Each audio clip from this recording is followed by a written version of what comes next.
Hello guys, welcome back to channel. तो जैसा कि आपको पता है, हमने हमारे कोस्ट गार्ड के लिए प्रैक्टिस सेट स्टार्ट कर रखे हैं। नाविक जीडी और डीबी के लिए हमने हमारे प्रैक्टिस सेट स्टार्ट कर रखे हैं। एक प्रैक्टिस सेट हमने कर लिया था जिसमें हमने 15 क्वेश्चन डिस्कस किए थे, क्योंकि हमारे कोस्ट गार्ड एग्जाम में 15 ही क्वेश्चन हमारे आते हैं। ठीक है, आज हमारा प्रैक्टिस सेट नंबर 2 है, जिसमें हम आगे के 15 क्वेश्चन डिस्कस करेंगे, कंसेप्ट के साथ करेंगे, जो क्वेश्चन प्रीवियस ईयर पर बेस्ड होंगे। ठीक है, और ऐसे ही क्वेश्चन बिल्कुल हमारी एग्जाम में पूछे जाते हैं। ठीक है, तो चलिए बिना देरी के हम स्टार्ट करते हैं आज की हमारी ये क्लास। सबसे पहला क्वेश्चन देखिए, और अगर आपको पीडीएफ चाहिए तो मैं डिस्क्रिप्शन बॉक्स में पीडीएफ का लिंक दे दूंगा या व्हाट्सएप ग्रुप का लिंक दे दूंगा, वहां पर आप ऐड हो जाइए। वहां पर सबसे पहले मैं पीडीएफ शेयर करता हूँ। जब तक आप पीडीएफ को, जो मैंने क्वेश्चन सेंड किए हैं, उसको सॉल्व करें और अपने 15 में से देखें, फिर मैं सॉल्यूशन आपको प्रोवाइड करूंगा यूट्यूब पर। फिर आपको देखना है भाई आपके कितने क्वेश्चन सही हुए हैं। ठीक है, फिर आप कमेंट बॉक्स में अपना स्कोर बता सकते हैं। ठीक है, तो चलिए स्टार्ट करते हैं आज की हमारी ये क्लास। सबसे पहला क्वेश्चन हमारे पास क्या है कि this is a good dash dash for the school. तो हमें बताना है कि इसमें से कौन सी चीज आएगी। तो फिलिंग द ब्लैंक्स के लगभग 3 से 4 क्वेश्चन तो पोस्ट गार्ड एग्जाम में पक्के आते हैं। कोस्ट गार्ड एक इसमें फिलर्स बोलते हैं, इनको क्या बोलते हैं, फिलर्स बोलते हैं। ठीक है, फिलर्स बोलते हैं। ठीक है, बिल्कुल मैंने कोस्ट गार्ड के एग्जाम के पैटर्न के अनुसार ये मैं क्वेश्चन सेट किए हैं। ठीक है, तो बिल्कुल सेम टू सेम ऐसे ही क्वेश्चन हमारे एग्जाम में पूछे जाते हैं। ठीक है, तो देखिए सबसे पहले क्या है, दिस इज ए गुड। तो हमें बताना भाई, समझने की कोशिश कीजिए, अब सेंस समझने की कोशिश कीजिए कि this is a good fill in the blanks for the school, मतलब यह स्कूल के लिए बहुत अच्छा स्थान है। भाई स्कूल बनाने के लिए, स्कूल की बिल्डिंग बनाने के लिए बहुत अच्छा स्थान है, यानी लोकेशन है बहुत अच्छी। क्या है ये, लोकेशन है। अब हमें देखना है लोकेशन कौन से साइट। देखिए अब साइट 3 हमारे पास, एक साइड ये है, एक साइड ये है, एक साइड ये है। इस साइड का मतलब तो हमारे पास, मैंने पिछले प्रैक्टिस सेट में डिस्कस किया था शायद, क्या होता है, एबिलिटी टू सी होता है, या वोकैबुलरी वाली क्लास में क्या होगा, एबिलिटी टू सी होता है, मतलब देखने की क्षमता। तो ये तो हो नहीं सकता। ठीक है, उसके बाद देखिए ये साइट, इस साइट का मतलब हमारे पास क्या होता है, लोकेशन। लोकेशन होता है यानी स्थान होता है। भाई ये स्थान है स्कूल बनाने के लिए बिल्कुल अच्छा है। और इस साइट का मतलब हमारे पास होता है हवाला देना। क्या, हवाला देना। भाई हम कोर्ट में किसी का क्या देते हैं, हवाला देते हैं, हवाला देना। भाई उसके हवाले से मैंने ये बात कही है। ठीक है, हवाला देना, उदाहरण देना ही बोल सकते हैं। ठीक है, उदाहरण देना, उसका हवाला देना। ठीक है, यही बोल सकते हैं हम। ठीक है, और कोई भी इंप्रूवमेंट की जरूरत तो आप कमेंट बॉक्स में, आपका स्वागत है आपके इंप्रूवमेंट का, मैं पूरी कोशिश करूंगा सुधार करने की। ठीक है, तो इस साइट का मतलब हमारे पास क्या होता है, लोकेशन। तो इसका क्या आ जाएगा, ऑप्शन नंबर बी। तो this is a good site, यानी SITE for the school. Clear है। अगला देखते हैं हमारे पास क्या है, the metals and minerals sector filling the blanks currently highly volatile. देखिए क्या है, ये बिल्कुल मोस्ट इम्पोर्टेंट कंसेप्ट है आर्टिकल का। आर्टिकल का आपको दिख तो ऑप्शन में बराबर ही है, लेकिन ये आर्टिकल का कंसेप्ट है। कैसे है आप समझिए। देखिए अगर एक आर्टिकल लगा हो और उसके साथ दो नाउन दी हो, ठीक है, तो ये भी नाउन है, मेटल भी क्या है, नाउन, और मिनरल्स भी नाउन है। दो नाउन लगी हो, एक आर्टिकल दिया हो। ठीक है, क्या हो, दो नाउन हो और एक आर्टिकल दिया हो, या दो सब्जेक्ट हो एक आर्टिकल दिया हो। इसका मतलब ये आर्टिकल क्या है, इन दोनों के लिए आया है, इन दोनों के लिए आया है, मतलब ये एक ही आर्टिकल आया है। तो ये क्या है, ये एक चीज है। क्या है, ये एक चीज है। तो इसके साथ वर्ब क्या आएगी, वर्ब आएगी इसके साथ सिंगुलर, सिंगुलर वर्ब आएगी। क्लियर है, वर्ब कैसी आएगी इसके साथ, सिंगुलर वर्ब आएगी। अगर दो आर्टिकल आ जाए अलग, जैसे द यहाँ पर भी आ जाए, द मेटल्स, क्या आ जाए, the metals and the minerals, the minerals, तो ये क्या होगी, ये दो चीजें होगी। ये क्या होगी, दो चीजें होगी, the metals and the minerals. दो आर्टिकल आ गए, मतलब ये दो नाउन हो गई, मतलब ये क्या होगी, दो चीजें हो गई। अब इसके साथ वर्ब क्या आएगी, प्लूरल। क्लियर है। एक एग्जांपल और देता हूं आपको इसका, एक सेकंड हटिए, पहले मैं ये करा दूं। तो द मेटल्स, एक आर्टिकल देखना, एक आर्टिकल है तो वर्ब क्या आएगी, सिंगुलर आएगी। तो आर और वर्ब तो आ नहीं सकता। अब देखना हमें, सिंगुलर तो वाज भी है और इज भी है। अब ध्यान से पढ़िए, यहाँ पर क्या दे रखा है, करंटली दे रखा है। क्या दे रखा है, करंटली। तो करंट का मतलब क्या है, प्रेजेंट की बात है। करंट का मतलब, करंटली मतलब किसकी बात है, प्रेजेंट की। तो प्रेजेंट में वाज तो आ नहीं सकता, तो क्या आ जाएगा, इज आ जाएगा। क्लियर है, तो क्या आ जाएगा यहाँ पर, इज आ जाएगा। बिल्कुल आसानी से आपको अंडरस्टैंड होगा। अब इस आर्टिकल वाले कंसेप्ट इंपोर्टेंट कंसेप्ट है ये, मतलब हाई लेवल के एग्जाम में बार बार आता है, तो मैं इसको आपके साथ डिस्कस करता हूँ। ठीक है, एक सेकंड। अब देखिए इसका मैं आपको एक एग्जांपल देता हूं। क्या the principal and secretary of school dash attend the meeting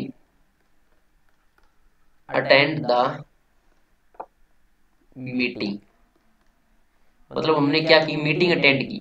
तब देखिए the principal and the secretary, the नहीं है, the principal and secretary.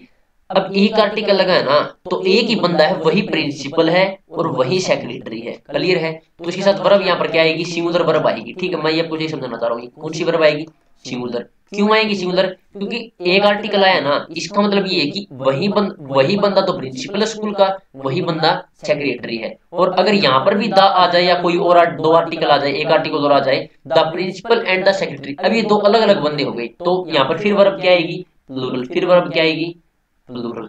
Concept clear है? बिल्कुल आसानी से कंसेप्ट क्लियर। तो वर्ब क्या आएगी, प्लूरल। ठीक है, नहीं समझ में आया तो कमेंट बॉक्स में बता देना, दोबारा करा दूंगा। ठीक है, अगला देखते हैं हमारे पास क्या है। ही शोज ग्रेट एबिलिटी, किसी सब्जेक्ट में ग्रेट एबिलिटी दिखाना है, यानी ये फिक्स प्रीपोजिशन याद करनी पड़ेगी, ग्रेट एबिलिटी इन मैथमेटिक्स। ठीक है, ग्रेट एबिलिटी इन मैथमेटिक्स। ठीक है, और जल्दी जल्दी मेरे से कोई गलती हो जाए तो कमेंट बॉक्स में प्लीज जरूर बता देना, सर आपने ये गलत कर दिया, अगर जल्दी जल्दी में कुछ गलत हो जाए। ठीक है, तो he shows great ability in mathematics, fix preposition है। ठीक है, अगला देखते हमारे पास क्या है। नो सूनर, बिल्कुल इंपॉर्टेंट कंसेप्ट, स्टार लगा लीजिए, एग्जाम में मिलेगा ही मिलेगा आपको। देखिए नो सुंदर, अब इसको याद रखने का तरीका बता देता हूँ आपको। नो सुंदर, कंफ्यूजन होती है कि भाई वहन आएगा या देन आएगा या देन आएगा, इन कौन सा आएगा। देखिए नो सुंदर के साथ पहली बात तो यह है इन्वर्जन फॉलो होता है। इन्वर्जन का मतलब क्या है, सब्जेक्ट से पहले हेल्पिंग वर्ब आएगी। तो डिड क्या है, ये हेल्पिंग वर्ब है, ये क्या है, मेन वर्ब है, तो ये क्या हमारा सब्जेक्ट है ही, तो इससे पहले हेल्पिंग वर्ब आएगी, यानी ये आ रखी है, तो इसमें क्या होता है, इन्वर्जन फॉलो होता है। ये भी आपको याद ध्यान रखना है। क्या होता है, इन्वर्जन बोलते हैं इसको, मतलब हेल्पिंग, मतलब सब्जेक्ट से पहले अगर हेल्पिंग वर्ब आ जाए तो उसको क्या बोलते हैं, इन्वर्जन बोलते हैं। क्लियर है? अब देखना नो सुंदर के साथ, देख नो सुंदर आपको क्या लग रही है, सुंदर यानी कंपैरेटिव डिग्री लग रही है, और कंपैरेटिव याद रखने तरीका बता रहा हूं आपको। और कंपैरेटिव डिग्री के साथ क्या आता है, देन आता है, THAN आता है। तो ना तो ये आएगा ना ये आएगा, क्या आएगा, ये आएगा देन। तो option number C is the right answer. Clear है? तो no Sundar did he finish his speech then the audience began uploading. ठीक है, अपलोडिंग मतलब प्रशंसा करना, मतलब भाई उन्होंने तालियां बजानी स्टार्ट कर दी, या उसकी प्रशंसा करनी स्टार्ट कर दी, प्रेज करनी स्टार्ट कर दी। ठीक है, क्लियर है? आसानी से याद हो गया ये कंसेप्ट। अगला देखते हमारे पास क्या है। टेबल्स आर यूजुअली, देखिए यहाँ पर एक फिक्स प्रीपोजिशन है, फिक्स प्रीपोजिशन से फिल इन द ब्लैंक्स आती है। देखिए मेड के साथ दो प्रीपोजिशन आती है, एक तो मेड ऑफ, एक आती है मेड फ्रॉम। ठीक, क्या आती, मेड फ्रॉम। अब देखिए अगर फिजिकल चेंज होना तो आएगा ऑफ, ऑफ किसके लिए आएगा, फिजिकल चेंज। और अगर केमिकल चेंज हो, केमिकल चेंज हो तो आएगा फ्रॉम आएगा। याद रखने का तरीका, अब देखिए पी के नजदीक कौन सा है, PMNOP, तो ओ के ऑफ कब आएगा, जब पी होगा, यानी फिजिकल चेंज होगा। तो याद रखने का तरीका आसान है बिल्कुल, ओ कब आएगा, ऑफ कब आएगा, जब क्या होगा, फिजिकल चेंज होगा। तो MNOP, ओपी आता है ना हमारा, OP, तो ऑफ कब आएगा, जब फिजिकल चेंज होगा। तो याद रखने का तरीका हो गया, कभी भी आप उलझो। ठीक है, तो फिजिकल चेंज होगा। और सी के बाद क्या था, देखिए ABCCDEF, तो एफ के नजदीक क्या आता है, केमिकल चेंज आता है, सी आता है, क्या आता है, ये आता है, तो CF होगा जब क्या होगा, केमिकल चेंज होगा। क्लियर है? अब फिजिकल चेंज और केमिकल चेंज में अंतर बताइए। देखिए फिजिकल चेंज होता है जब मैंने मतलब एक चीज से दूसरी चीज बन गई और उसको तोड़ के मैं दोबारा वही चीज बना सकता हूँ। जैसे अब देखिए table are usually made of wood आएगा, क्या आएगा, ऑफ वुड आएगा। अब मैंने मतलब लकड़ी से अगर टेबल बना दी तो टेबल को तोड़कर दोबारा लकड़ी में परिवर्तन कर सकता हूँ।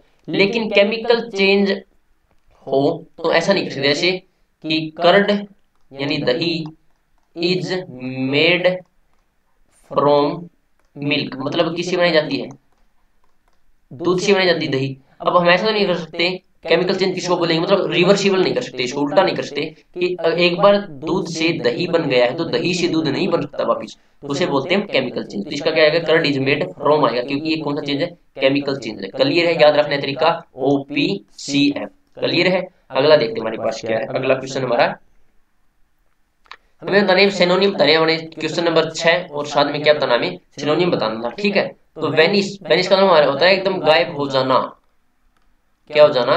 गायब हो जाना, गायब हो जाना, एकदम बिल्कुल गायब हो जाना, उसे बोलते हैं वेनिस। ठीक है, तो डिसअपियर क्या होगा? डिसअपियर। क्लियर है। ऑब्जुरेट, ऑब्जुरेट का हमारे पास क्या था? जो बंदा क्या हो? जिद्दी हो। क्या हो? जिद्दी का मैंने एक कल भी कराया था। क्या हो? जिद्दी हो जो बंदा, स्टबन हो, जिद्दी हो। ठीक है, स्टबन हो। ठीक है, तो इसका क्या आ जाएगा हमारे पास? ये आ जाएगा स्टबन। एंशियंट का मतलब हमारे पास क्या होता है? एंशियंट का मतलब हमारे पास होता है प्राचीन चीज। प्रीमिटिव मैंने बताया था पिछली क्लास में वोकैबुलरी वाले में, प्रीमिटिव चीज को क्या बोलते हैं? जो चीज क्या हो? प्राचीन हो, एंशियंट हो। स्टबन बता दिया। होस्टाइल मोस्ट इंपोर्टेंट है, बहुत बार पूछा। अनफ्रेंडली, अनफ्रेंडली जो बंदा हो उसे बोलते हैं अनफ्रेंडली, मतलब जो दोस्त ना बन सके, मतलब दुश्मन, दुश्मन को बोलते हैं हॉस्टल वैसे तो। ठीक है, बोरिंग मतलब कोई भी चीज काफी बोरिंग है, उबाऊ बोल सकते हैं हिंदी में, कोई भी चीज काफी उबाऊ है, बोरिंग है। क्लियर है। अगला देखते हैं हमारे पास हमें बताना है इसका एंटोनियम। देखिए कैप्चुलेट, कैप्चुलेट का हमारे पास क्या होता है? कैप्चुलेट का हमारे पास होता है वही हार मान लेना, आसानी से क्या लेना? हार मान लेना। कैप्चुलेट का हमारे पास क्या होता है? हार मान लेना।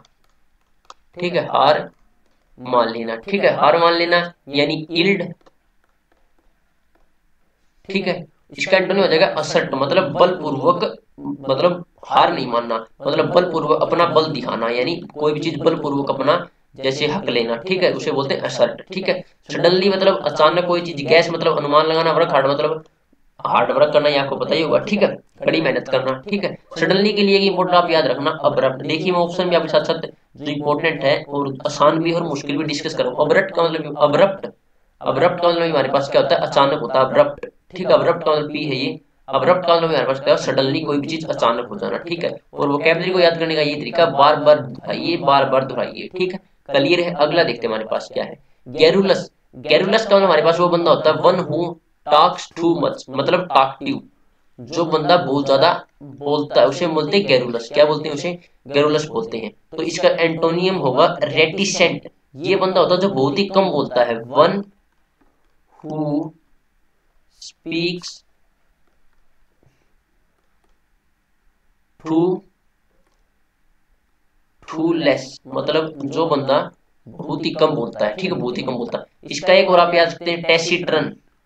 वन वर्ड में पूछा जा सकता है, ये टेसिट्रन वन वर्ड में पूछा जा सकता है। तो गैरुलस मतलब जो बंदा बहुत ज्यादा बोलता हो, टॉकटिव हो जो, और रेटिसेंट और टेसिट्रन वे बंदे होते हैं जो बहुत कम बोलते हैं। ठीक है, क्लियर है। अगला देखते हैं हमारे पास एंटोनिम बताना था हमें इसका। ठीक है, अगला देखिए एट एन आर्म्स लेंथ, मतलब एक ऐसे याद रखते हैं भाई, एक हाथ की दूरी पर खड़ा हो जा, मतलब एट ए सेफ डिस्टेंस पे खड़ा हो जा, याद रखने का तरीका ये। और ये आपको एक वन वर्ड पूछा जाता है। ठीक है, एट ए सेफ डिस्टेंस याद रखने का तरीका। एट एन आर्म्स मतलब आर्म मतलब ऐसे तो बातें होती है हमारे पास, लेकिन हम कैसे याद रखते हैं भाई? एक हाथ की दूरी पर खड़ा होता, खड़ा हो जा, मतलब at a safe distance. Clear है। आई होप आपको अच्छे ये समझ में आ रहा होगा। ठीक है, अगला देखते हैं 11 नंबर क्वेश्चन हमारे पास क्या। स्किलफुल एट हैंडलिंग थिंग्स, जो बंदा स्किलफुल हो, तो स्किलफुल आती है आपको क्या करना है? डेक्स्ट्रस करना है। जो बंदा स्किलफुल हो, काफी डेक्स्ट्रस, दक्षपूर्ण हो, दक्षपूर्ण बोल सकते हैं हिंदी में, दक्षपूर्ण, डेक्स्ट्रस। ठीक, तो इसका क्या जाएगा? डेक्स्ट्रस। ठीक है, कई हैंडीक्राफ्ट करेंगे, हैंडीक्राफ्ट का मतलब ये नहीं होता। ठीक है, क्लेवर मतलब क्या हो गया? चतुर। फास्टिडियस मतलब हो गया, मतलब जिसको मनाना बहुत ही मुश्किल हो, मतलब डिफिकल्ट, डिफिकल्ट टू प्लीज, बनोने पूछा जा सकता है। फास्टिडियस मतलब डिफिकल्ट टू प्लीज। ठीक है, जिसे मनाना बहुत ही मुश्किल हो। हैंडीक्राफ्ट में हमारा पता है हस्तशिल्प, क्या होता है? हस्तशिल्प। क्लियर है। डेक्स्ट्रस, एक हम बोलते हैं एम्बी डेक्स्ट्रस भी बोलते हैं। क्या बोलते हैं? एम्बी डेक्स्ट्रस, ये बता साथ ही साथ बता दूं ताकि याद हो सके। एम्बी डेक्स्ट्रस, एम्बियन हमारे पास है दो, जो बंदा मतलब दोनों हाथों से क्या कर सकता है? लिख सकता है, या दोनों हाथ से कोई भी काम कर सकता है, उसे बोलते हैं एम्बी डेक्स्ट्रस। क्या बोलते हैं? एम्बी डेक्स्ट्रस। क्लियर है। अगला देखते हैं हमारे पास, ये हमारे क्या है? 12 13। अब आएंगे हमारे पैसिव वॉइस। देखिए द स्टूडेंट, ये 4 नंबर आपके बिल्कुल आसान होते हैं लेने, क्योंकि 2 नंबर की तो पक्की आती है एक्टिव पैसिव, और 2 नंबर की नरेशन पक्की आती है। ठीक है, the student has learned the answer by heart. तो देखिए हैज है, तो हैज तो जरूर मिलेगा उसमें भाई। हैज किस में कन्वर्ट होता है? हैज बीन में कन्वर्ट होता है। तो बिल्कुल ऑप्शन नंबर क्या है हमारा, D right answer. The answer है, और कोई भी मेरे से गलती है तो प्लीज जरूर बता देना, जल्दी जल्दी मेरे से कुछ गलती हो जाए, ठीक है। The answer has been learned by heart by the student, मतलब बाय द स्टूडेंट, जो स्टूडेंट के द्वारा आंसर है बहुत ही हर्ट से, मतलब दिल से याद किए गए, बिल्कुल आसान तरीके से, ठीक है। द आंसर हैज है तो हैज बीन आएगा, हैज किसमें कन्वर्ट होता है, हैज बीन में, क्लियर है, has been learned by heart by the student, ठीक। अगला देखिए मेरे पास, ये इंपॉर्टेंट है भाई, मोस्ट इंपॉर्टेंट है।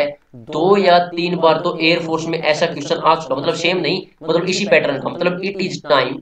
देखिए इट इज टाइम वाला अगर कोई भी सेंटेंस स्टार्ट होता है उसका हम पैसिव कैसे बनाते हैं, देखिए स्ट्रक्चर देख लीजिए, मोस्ट इंपॉर्टेंट है, आता है भाई एग्जाम में, ठीक है, एयरफोर्स में भी 2-3 बार आ चुका है, ठीक है। पैसिव क्या बनाते, कैसे बनाते हैं, सबसे पहले तो इट इज टाइम ऐसे का ऐसा अगर पैसिव बनाइए, एक्टिव है, फिर आता है फोर, फिर आएगा ऑब्जेक्ट, क्या आएगा, ऑब्जेक्ट, फिर आएगा टू प्लस बी, और फिर आएगा वर्ब की थर्ड फॉर्म, ठीक है। अब देखिए सबसे पहले ये नहीं हो सकता क्योंकि इट इज टाइम स्टार्ट होगा, तो इसमें से एक होगा, फिर आएगा फोर, तो फोर एक में ही है ना, तो इसमें ना इसमें, तो ये क्या हो जाएगा, ये आ जाएगा, ये बन गया it is time for the plants, ये ऑब्जेक्ट हो गया हमारा, कि ऑब्जेक्ट क्या थे हमारे, प्लांट्स थे, तो ये क्या हो गया हमारा, ऑब्जेक्ट हो गया, क्लियर है।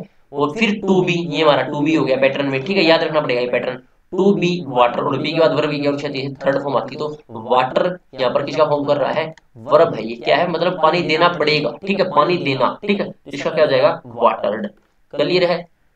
नहीं समझ में आया तो कमेंट बॉक्स में बता देना, दोबारा बता दूंगा डिटेल में, ठीक है, क्लियर है। तो ये पैटर्न आपको याद रखना इंपॉर्टेंट है, इट इज टाइम वाला, ठीक है, एक इट इज हाई टाइम वाला वो अगली प्रैक्टिस सेट में डाल दूंगा, ठीक है।